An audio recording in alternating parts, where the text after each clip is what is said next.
ህዝብና ብልዕሊ ተቀዳዳማይ ሚላን ጆናታን ዘውረዶ ጉድኣት ዝምልከት ክንርኢና ብጀካዚ ሶማልያ ከምኡውን ግብፂ ዝወፀ ሓበሬታ ኣሎ ከምኡውን ብሱዳን ኣብ ልዕሊ ኢትዮጵያ ዘውፅቶ ክስ ዝምልከት ክንርኢና ብጀካዚ ዝተፈላለዩ ሕፅር ዝበሉ ሓበሬታት ነግረኩም እየ ሳብ መወዳእታ ምሳይ ፅንሑ ከምቲ ልሙድ ላይክ ጌርኩም ጀምሩ ላይክ ኣይትረስዑ ለስ ጎ ስለዚ መጀመርያ ሓበሬታ ብዛዕባ ቱር ዲ ፍራንስ ዝምልከት እዩ ትማሊ ካልኣይ መድረክ ተኻይዱ ውፅኢቱ እውን ርኢኹም ኣለኹም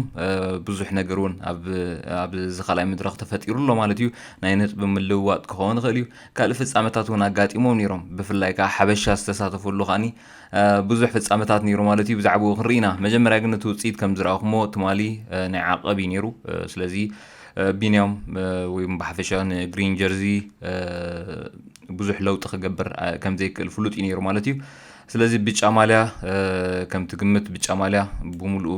ተቃይሩ ኣሎ ካብ 1 ክሳብ 10 ዝነበሩ ሓፋሕ ኢሎም ኣለዉ ብጫ ማልያ ማለት እዩ ከም ዝረኣኹሞ ትማሊ ቫንደርፑል እዩ ዕውት ኮይኑ ዘሎ ብ4 ሰዓትን 45 ደቂቕን ከምኡውን 41 ካልኢትን ቀዳማይ ቫንደርፑል እዩ ኮይኑ ተዓዊቱ ዘሎ ማለት እዩ ብተመሳሳሊ ሰዓት ፖጋቻ ከምኡውን ቬንጌጋር ኻኒ ካልኣይን ሳልሳይን ብምዃን ተዓዊቶም ኣለዉ ስለዚ ብጫ ማልያ ኻኒ ንሶም ሒዞም ኣለዉ ማለት እዩ ካብ ቀዳማይ ክሳብ ሳልሳይ ሰለስቲኦም ሒዞም ኣለዉ እቶም ትማሊ ቀዳማይ ክሳብ ሳልሳይ ዝኣተው ኣብ ቀጠላይ ማልያ ካብ ናይ ትማሊ ዝነበረ ቢንያም መበል 7ይ ደረጃ ሒዙ ፊሊፕሰን ከዓ 8ይ ማለት እዩ ስለዚ ትማሊ ቢንያም 9 ነጥብ ረኺቡ ፊሊፕሰን ከዓኒ 8 ነጥብ ረኺቡ ማለት እዩ ስለዚ በዚ ውፅኢት ካኒ ጀነራል ቀዳማይ ፊሊፕሰን ኣሎ ብ71 ነጥቢ ካልኣይ ካብ ቢንያም ግርማይ ኣሎ ብ54 ነጥቢ ማለት እዩ ስለዚ ትማሊ ዝነበረ ብዙሕ ፍልሊ ኣይተረኣየን ማለት እዩ ሎማዓንቲ ግን ኣብ ሎማዓንቲ ብዝካየድ ግን ፍላት ስለ ዝኾነ ኣብ ናይ ግሪን ጀርዚ ፍልሊ ክትገብር ትፅቢት ዝግበረላ እዩ ማለት እዩ ኣብዚ ውድድር እዚ ኻኒ ሓደ ፍሉይ ኮይኑ ዝተረኣየ ወይ ኣዘራቢ ኮይኑ ዝተረኣየ ኣብ ሞንጎ ሚላን ጆናታን ከምኡውን ቢንያም ግርማይ ዝነበረ ዘይምርዳእ ዝምልከት እዩ ሚላን ጆናታን ንቢንያም ክሓርቀሉ ዘርኢ ቪድዮ ነይሩ ማለት እዩ በዚ ኸ ጋዜጠኛት እውን ዝዛረብሉ ነይሮም ድሕሪ ፀወታ እውን ኣዘራቢ ካብ ዝነበሩ ኣርስታት ሓደ እዩ ማለት እዩ ናይዚ መበገስ ጠንቂ ጋዜጠኛት እውን ዝትንትንዎ ዝነበሩ ተደጋጋሚ ዝርእዎ ዝነበሩ ቪድዮ እዚ ትርእይዎ ዘለኹም ቪድዮ እዩ ሚላን ጆናታን ከምኡውን ቢንያም ቅድሚ ቮላታ ምብፅሖም ከም ዝሪእዎ ዘለኹም ተራኺቦም ነይሮም ምጉንናፅውነን ሕዶም ተራእዩ ነይሩ ማለት እዩ ቢንያም ካብ ቦቱ ኣይወፀን ወይ ካብ ቦቱ ኣይተንቀሳቐሰ ሚላን ጆናታን ግን ቦታ ንኽሕዝ ንቢንያም ቀሪቦ በዚ ከዓ ምድፋእ መፅዩ ማለት እዩ ጋዜጠኛት እውን ከም ዘይደፍኦ ተመሊሱ ንቢንያም ከም ዝደፍኦ ሚላን ጆናታን እውን ገልፁ ነይሮም ማለት እዩ ስለዚ ጠንቅን እዚ ነይሩ መበገሲ እዚ ነይሩ ድሕሪ እዚ ኻኒ ኣብ ቮላታ ምስተራኸቡ ኻኒ ኢዱ እንዳወጣወጠ ክዛረቡ ዘርኢ ቪድዮ ተራእዩ ማለት እዩ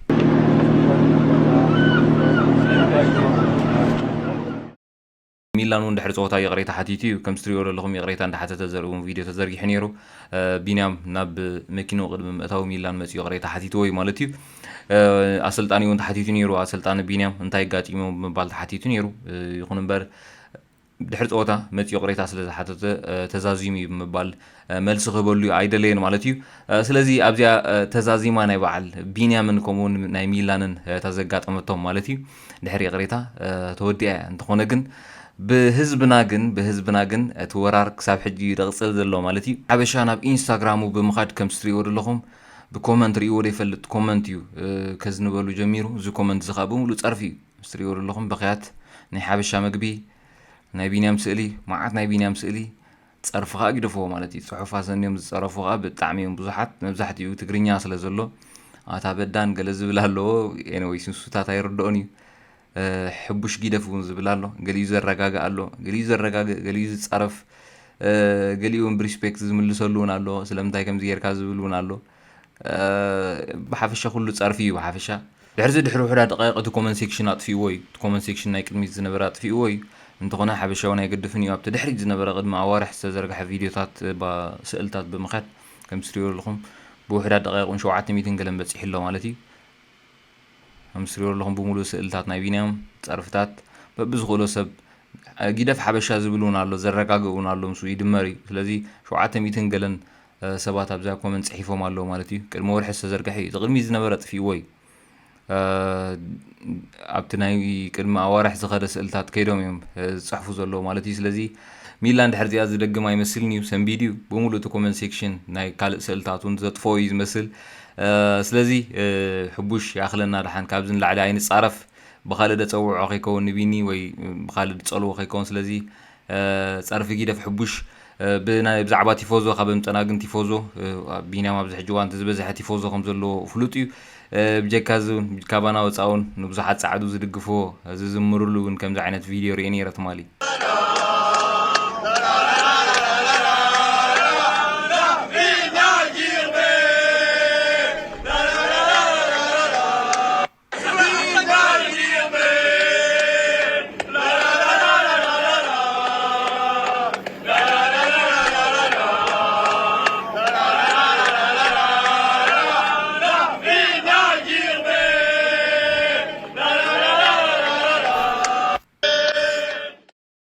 توسخ له معنتي سالساي مدرخو تور دي فرانس قصيلو خوعلي 178 كيلومتر 178.3 كيلومتر شفنا خوني اذا خاني نتوم ناي فولاتيستا وي كاني غولغول سلازخونه زبزح غولغول سلازلو نتوم ناي فولاتا وي ني جرين جيرزي لو تخدغبر تسفا زلو يا مالتي وي كان بينام تطعم ستيج ازيا كم سريو لهم منغو حانتي ناي نطبي وي 20 نطبي توهب فولاتاون አላታ ስለዚ ሎማ ዓንቲ መበል ሳልሳይ መድረኹ ቀፂሉ ኸውዕል ጽቡቕ ዕድል ንቢኒ ኣብ ከላ ሓበሬታት ሱዳን ኢትዮጵያ ተኸስስ ዝብል ሓበሬታ እዩ ሰበስልጣን ሱዳን ዕጡቓት ኢትዮጵያ ብሓገዝ ሓይልታት ምክልኻል ተሃገር ናብቲ ምስ ዞባ ኣምሓራ ወይ ክልል ኣምሓራ ዝዳወብ ልሙዕ መሬት ሱዳን ይኣትውሎ ክብሉ ከም ዝኸሰሰ ጋዜጣ ሱዳን ትሪቡን ሓቢሩሎ ሰብስልጣን ተኸባቢ ሰራዊት ሱዳን ነቲ ቦታ ካብ ዕጡቓት ኢትዮጵያ ንምፅራይ ስጉምቲ ክወስድ ከም ዝሓተተውን ፀብጻብ የመልክት ኣሎ ሰራዊት ሱዳን ነቲ ዘካትዕ ከባቢ ኣልፈሽጋ ቅድሚ 5 ዓመት ተቆጻጺሩ ሓረስቶት ካብ ዕጡቓት ክልል ኣምሓራ ሓራ ከም ዘውፅአ ገሊጹ መንባሩ ዝዝከር እዩ نابكال حبريتا بريزيدنت سوماليا حسن شيخ محمد اب وعلى سومالين جبسن مستاف ناب كايرو اتي زبل حبريتا از تمال على 6 حمله 2025 بريزيدنت حسن شيخ محمد نترى جبسي اب معقب سلام سوماليا نمزت علمو زي تمدبه وعلى سوماليا جبسن مستاف كايرو متو كفلت تخيلوا له بريزيدنت سوماليا حسن شيخ محمد كايرو اب زبصحلو مس مزنو بريزيدنت جبسي عبد الفتاح السيسي تراخيبو خمزلون بسئل استسني تزريح له سيزغاش لو ما عند بالنا مدب زمسلني رخصه بغص المدب سلام